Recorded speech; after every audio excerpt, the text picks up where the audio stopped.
This is Dena, welcome to the Den. So I started off this series 7 years ago with Pet Sematary, talking about how I'm a Stephen King fan, and yet somehow I haven't covered a Stephen King movie since then.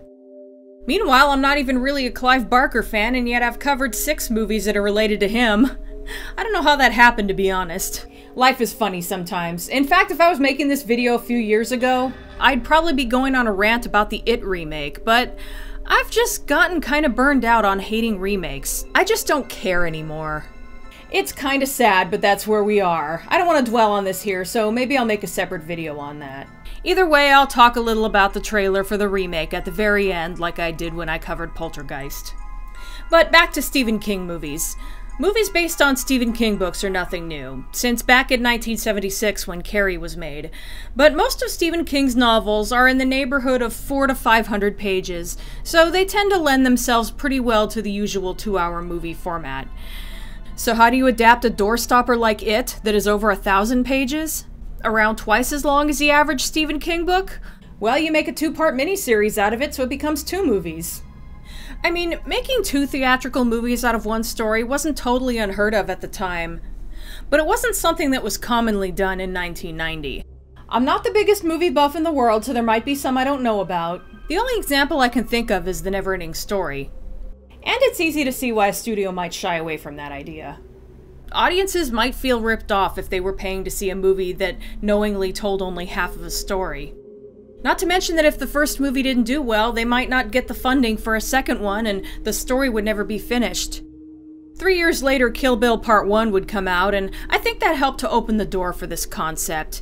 And years later, 2 franchises based on multiple books, Harry Potter and Twilight, would have their final book span 2 movies. And then we had the Hobbit trilogy, which most would agree is kind of excessive, but it was a thing and it did well. So it's easy to see how a 2-part theatrical adaptation of It could come out now, but in 1990, a TV miniseries probably seemed like the only way it could be done. Sure, you sacrifice gore and explicit sex scenes, but you gain more time to tell the story properly. Anyway, I should probably stop rambling and get into this because this is going to be long.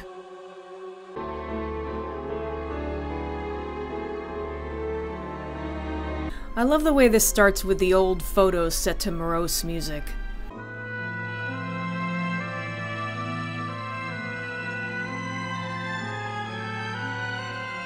It's set up with a distinct impression that something very bad happened long ago in the town of Derry, Maine.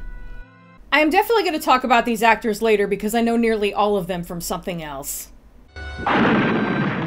We open on present day, well, present day as of when this movie was made. And a storm is coming. Come on, Lorianne, it's gonna storm! This kid is on her way into the house when she gets distracted by something unusual. This cute little kid is totally gonna die. I admit I don't normally find clowns scary, but that quick shot gives me chills. Maybe it's because his mood seemed to change so quickly. And poor Lorianne was no more. Move along. So this is Mike Hanlon. We find out why a little later, but he has a particular interest in this recent wave of child murders and disappearances. There's not much left, just like the last time. This kid was number 6. Chief, there's something terribly wrong here in Derry, and you know it. And then Mike finds a familiar picture. Georgie. A picture that shouldn't, no, that couldn't have been there. It's time to tell the others what's happening. So Mike begins making some phone calls. Meanwhile, in England, a shadowy figure lurches into frame, dripping with foul water and dark, oozing mud. Yeah. This is Bill Denborough, a famous novelist and sometimes screenwriter who is married to an actress from one of his films named Audra. If they're gonna hire somebody to mangle one of my books, might as well be me. At least when you're doing a novel, you're in a good mood. Audra, could we... But then he gets that call from Mike, which triggers a flashback. Swear to me that if it isn't dead. Apparently this group of friends made a promise, and now Mike has to hold them to it. It's back. You're... Sure. Yeah. Bill is in shock and takes a moment alone to think about what it all means. Georgie. He also has to actually remember because, as it'll be explained later, they were all made to forget about it.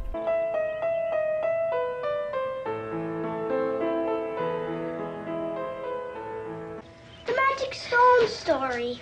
Please, Bill, please. One day when Bill was a kid, he had a stuttering problem back then, by the way. He was sick, but his kid brother, Georgie, was pestering him to hang out with him. Bill gave him a peace offering in the form of a paper boat he had made, but it needed to be sealed with paraffin first. It's in the cellar. In the book, it took the time to explain that Georgie was afraid of the basement and how he imagined monsters lurking in the darkness, and there was a drawn-out scene where he slowly got the paraffin. There's some fridge horror for you. Georgie is afraid of monsters. Of course, it's a lot more fleeting in the movie, but I like that there's at least a nod to it. Georgie doesn't have a lot of screen time in this movie, but there's a lot of impact in the time he does have. I love the detail that Georgie got his raincoat and hat on while Bill was sealing the boat so that he could take it out the second it was ready. He is so happy that Bill made that boat for him, he actually gives him a kiss. Look, you've got cooties all over me. Bill wants to be annoyed, but he just can't. You can tell these two brothers love each other to bits. It's so adorable. Georgie, be careful. But yeah, there's a dark cloud hanging over all this cuteness, and we can tell where it's going. This is a Stephen King movie after all. Adorable little kids don't tend to do well in his stories. Georgie is so adorable I could cry. So the water's moving really fast due to the rain, and Georgie finds that he can't quite keep up with the boat and it disappears down the drain. He's about to give up on it when... Hi, Georgie. Aren't you going to say hello? I love that he's not weirded out by the clown in the drain, but he's more concerned with not talking to strangers. I'm not supposed to take stuff from strangers. You are a treasure, kiddo. I, Georgie, am Pennywise the Dancing Clown. You are Georgie. So now we know each other. Speaking of treasures, while I do love this whole movie overall, Tim Curry as Pennywise is easily the best thing about it. I love how he comes across as fun and jovial, but there's kind of a predator undercurrent that's kind of hard to describe. Like, something is just not quite right about him. Adults would probably be able to spot it, but kids wouldn't. Basically what I'm saying is that he gives off kind of a child molester vibe. Don't you want a balloon? I gotta go. Go? Without this? Yeah, the promise of balloons and such didn't quite do it, but Georgie really wanted that boat back. Remember, his big brother made it for him, therefore it's important. Kid logic. Though even Georgie seems to be feeling not quite right about Pennywise at this point. But he probably thinks it'll hurt Bill's feelings if he loses the boat. And balloons, too. Do they float? Oh, yes. They float, Georgie. When you're down here with me, you float too! Jesus Christ. Poor little Georgie. And poor Bill. Sometime later, Bill went into Georgie's room and looked through a photo album that Georgie had kept. I recall from the book that he really liked putting pictures and drawings in it. So if there was ever an object that symbolized Georgie, it would be this photo album. Though this picture was probably added by the parents after his death. But then, this happens.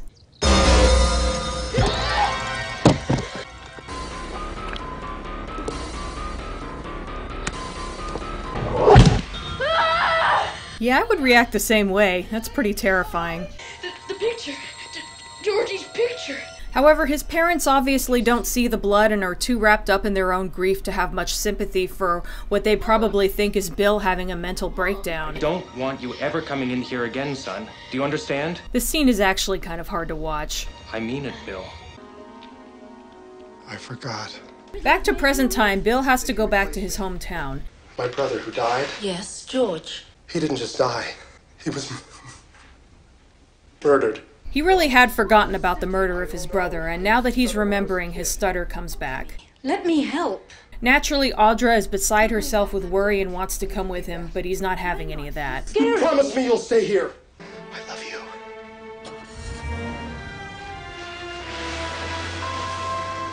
Meanwhile, in New York, meet Ben Hanscom, famous architect, though he has just won an award and has gotten very drunk while celebrating.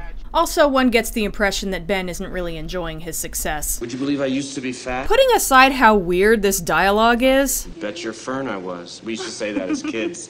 You bet your fern. Really, Ben? You brought this girl home to fuck, so you're gonna seduce her by telling her about how fat you were as a kid and the slang you and your friends used? Wow, what a turn on. He shouldn't even be remembering this stuff because he hasn't gotten the call from Mike yet. In the book, he was also drunk and talking about his childhood, but he was at a bar because he went there to get drunk after talking to Mike and having the flashbacks. I don't mind that they changed the location. Having it take place in his home is a good shorthand way to show how successful he is, which is actually important. But I don't know why they changed the sequence of events. It just results in some awkward exposition that goes against the story's logic. At least it's brief. Hello? Anyway, there's Mike. And now the flashbacks ensue. Mike? Yeah, buddy. Listen. It's come back. So Ben agrees to go back to Derry, but he is not at all feeling good about it. Rejected! I suspect he might be thinking of jumping off this building as he remembers his childhood. Until last week, I lived with my mom in Houston, Texas. I can't believe teachers ever did that. I mean, I believe it. It's just hard to imagine that they thought it was a good idea. Well, I like to read a lot, especially about old civilizations, the Egyptians. I like the nod of approval from Bill. Welcome to Derry. Thank you, Miss Douglas. Oink, oink. Ben is clearly crushing on this girl. That's so cute. What a porker. Henry Bowers, you will stay for 1 hour after school every day this week. You're dead, fat boy. I love how Ben never said anything. The teacher decided on her own to give Henry Bowers detention because he was blatantly harassing Ben right in front of her. So he blames Ben for it. Bully logic. Nothing is ever their fault. Gonna be some funeral, friend. Sometime later... Like this place so well, you're gonna stand there all day? Honestly, Ronnie, some people have no class. Some people have janitors for parents. So this girl is Beverly Marsh and she has her own problems. But her story is coming later. For now, it seems that maybe she likes Ben right back. Aww. But of course, things were going too well for Ben for a minute there, so naturally something was gonna come along and ruin it. I want to make sure you remember my name. In the book, Henry actually did carve an H into Ben's stomach, which would leave a scar. There's an Arnold Rimmer joke in there somewhere. But it disappeared after Ben grew up and left Derry. But then the scar returned when his memories came back, which was a nice little bit of mindfuckery. First comes. Okay. But here Ben got away before it could happen and hides in a storm drain. Meanwhile, the bullies get distracted when they see Bill and Eddie Casbrack, who we're going to hear more about later, hanging around having built a little dam. Why did you do that? Because I felt like it. Eddie gets shoved and it triggers an asthma attack. You seen a fat kid run by here? Big fat kid, all messed up. That line made more sense in the book since Ben was all bloody. Ta-ta, girls. This kid belches so much it's actually his nickname. Anyway, it turns out that Eddie is out of asthma medicine, so Bill has to go to the drugstore and get him a refill. Meanwhile, Ben comes out of hiding and looks after Eddie while he does. You'll be okay. Yeah? It turns out that Ben and Eddie have a lot in common. Both of their dads are dead, but Eddie's died of cancer while Ben's was killed in Korea. Bill comes back and here's where we find out exactly what happened to Georgie. Does he always stutter that much? It's worse since his kid brother died. Some guy killed George. Pulled one of his arms right off, just like a wing off a fly. Man, poor kid. Me and Eddie were trying to make the dam. So you get boards and you put them in a row facing each other, and then we do it. So they're all friends now. Aww. A little later, Ben is writing a haiku about Beverly. In the book, they had been studying haikus in class. But his jerk cousin teases him about it. Give this back. Oh, Mom, stop that! I hate you! You're only here because Mom says it's our Christian duty. God, what a little shit. The mom's not much better. Apparently, Ben and his mom were only there because they couldn't afford to live on their own after Ben's father died. And none of the people involved are happy about it. They wouldn't treat us like this if Daddy were still alive. Ben is expected to apologize for defending himself, so he gets fed up and runs off. Hi, Ben! Where his deceased dad appears to be beckoning him from the water. Daddy? Interesting detail I happen to think of that makes this extra sad. Daddy? Ben seems a little old to be saying daddy, right? Well, this movie takes place about 7 years after the Korean War ended, and Ben is 12, so he couldn't have been more than 5 when his dad died. So he never got the chance to get used to calling his dad anything other than daddy. That's my home now, son. You want a balloon, Ben? But of course it's not really him. Yeah, it doesn't just kill children, it taunts them first. Isn't that a little, No! It's a lie! Float. They all float. That vaguely reminds me of Creepshow. Where's my cake, Ben? It's Father's Day! Please. Meanwhile, now it's Beverly's turn to get a phone call. Maine? Pam, I said no calls until... We've got a minute. I'll take it. No. Except that she isn't able to accept it.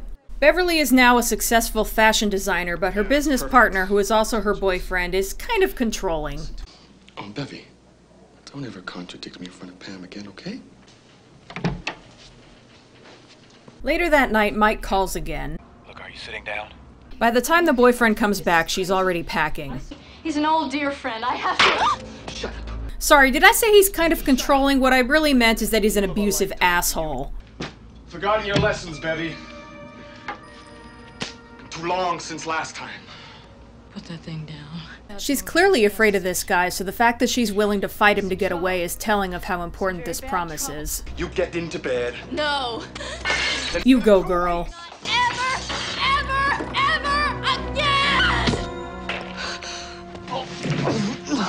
This is a scene that was a lot more lengthy and violent in the book. If I remember correctly, the boyfriend was pretty bloody by the end of it. If you ever come near me again, I will kill you. Do you understand? I am so proud of Beverly right now. Bev, you need me! Bev! In any case, on the way to the airport, she starts remembering. Ben puts the poem on her doorstep, unsigned. Your hair is winter fire. January embers. My heart burns there too. Aww. By the way, your hair is winter fire made a little more sense in the book because Beverly was a redhead. I know I'm pointing out a lot of differences between the book and movie. In most cases, these aren't meant to be complaints. I just mention them as a point of interest. Let me see that. Anyway, Dad finds out about the poem and he is not happy. You've been fooling around with some boy? Poetry from some boy? The look on her face when he tears it up. Daddy, please. Not even 12 and already running with some boy! Let me alone. You just let me alone. Come here! Notice how similar this scene is to the scene where adult Beverly leaves her boyfriend. You come to me. No. What did you say? I said no. You get right the hell back here, Bevy! Ben witnessed that, so he went to check up on her to see if she was okay, and he invites her to come along with him to the Barrens. That's what they call that area in the forest where they all like to hang out. He introduces her to Eddie and Bill. Hi. And it looks like Ben's got some competition. Hi. Well, Bev wants to help. I hope it's okay. I mean, she's a girl. They are quickly joined by Richie the class clown and Stan the Boy Scout. How you doing, Eddie Spaghetti? Don't do that. I hate it when you do that. And don't call me Eddie Spaghetti. So you, Haystack. And henceforth, Ben became known as Haystack. Not sure why, maybe the stiff blondish hair? Anyway, Ben knows the best way to build a dam, which is kind of a hint about how he grows up to be an architect. How do you know to work? I just know. Yeah, he just knows. Yeah. Yeah. Well, okay. Ah, these kids are so cute. We're gonna move it slow. So they spend their Saturday building an awesome dam. We did it. We! Yeah! Yes! Yeah! Yeah! See you later, alligator. After a while, crocodile. Yep, Beverly is clearly crushing on Bill. Hi-yo, Silver! Away! Despite what a dork he is. See you, Beverly. See ya. She also thinks that Bill was the one who wrote the poem. My heart burns there too. Which makes sense because he likes to write stories. Later that evening, apparently Beverly's dad got drunk and forgot about being mad at her by the time she got home. Anyway, while she was getting ready for bed, she started hearing voices coming from the drain. We all float. Who are you? We're all the dead kids. We all want to meet you. You know she's scared when she's asking her dad for help. Was someone peeking in at you, girl? What is it you think you saw? Speak up, girl. Once again, the adults don't see the blood. Biffy, I worry a lot. which she picks up on and quickly cooks up a lie. There was a spider. There's nothing there now. Hard to say if she's more afraid of Pennywise or her dad at this point. You'll die if you try to fight us, Beverly. You'll die if you try. I guess it's Pennywise after all. Meanwhile, in New York, Eddie has already gotten his phone call and is packing up. I remember in the book, his chapter started with a detailed description of the insane amount of pills in his medicine cabinet. Also, he had gotten married to a woman who is exactly like his mother, along the lines of what Beverly did. Eddie, you're scaring me so bad. You've got to tell me. Here he still lives with his mom, despite owning a successful limousine company. I want you to do the Pacino job yourself. Remember, he likes the Lincoln stretch. And now he's remembering watching I Was a Teenage Werewolf with his friends and being pretty unnerved by it. So was Beverly. Go Ben. But then he accidentally kicks popcorn onto Henry Bowers and his friends below, so Richie figures that since they're already in trouble with the bullies anyway... If I were you guys, I wouldn't pay to see a monster movie. I'd just stay home and look in the mirror. Troublemaker. Let's get out of here! Yeah, let's go! Turns out that Eddie is also afraid of the place where Ben saw his dad earlier. I think it's haunted. Meanwhile... You're a pretty swift guy for a girl, my little chickadee. Why, Richie told you, was that a compliment on our very first date? Oh, Beverly, you little flirt. Well, the date wasn't just with him, Eddie, dear. I love you, too. But Ben is too distracted by the lake to notice. Otherwise, it was a super fun day, and Eddie says as much. I wish this summer would never end. It's the best summer of my whole life. Too bad Eddie's mom is a nutcase and won't let him have nice things. I almost called the police. Eddie was with us, Mrs. Go away. The kids are so nice about it, too. Any other kids would be throwing eggs at her house. See you tomorrow, Eddie. I want you to play with them anymore. No good will come of it. But, Ma, they're my friends. You don't need any friends, Eddie, except for your own ma. Yikes, it's a wonder he didn't grow up to be Norman Bates. A boy's best friend is his mother. So Eddie isn't supposed to shower with the other kids because his mom's a germaphobe, but I guess she didn't clear that with the PE teacher. You take phys ed, you sweat. You take a shower, got it? So he ends up in the showers alone. Yeah, anywhere near a drain is a bad place for a kid to be alone when in Derry. This is a little inconvenient, Eddie.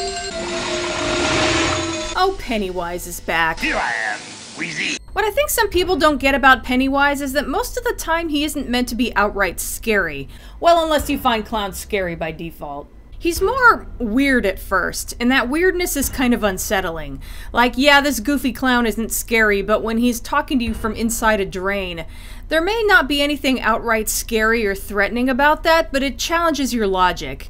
And that messes with your head a little. Won't do any good to run, girly boy.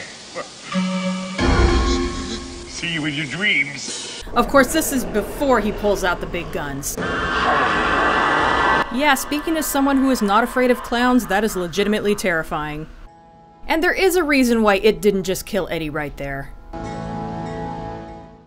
Okay, so I'm more than halfway through part 1 of It. I guess this is going to be a 4-parter.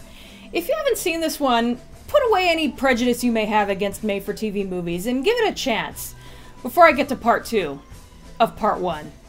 Yeah.